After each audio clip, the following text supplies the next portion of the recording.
Yung kay former Congressman Saldico, we sent a new subpoena to him addressed to his Pasig residence in the one in Bicol.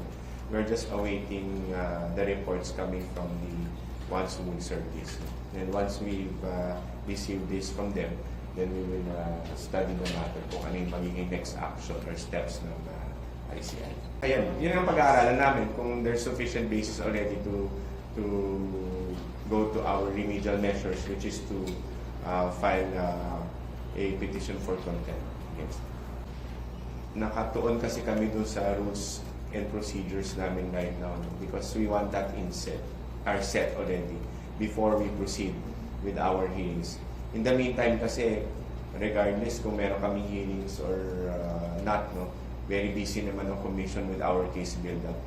We can proceed, we can move forward despite wala muna kami hearings. But we want to make sure that we have that rules and procedures in set before we commence our hearings.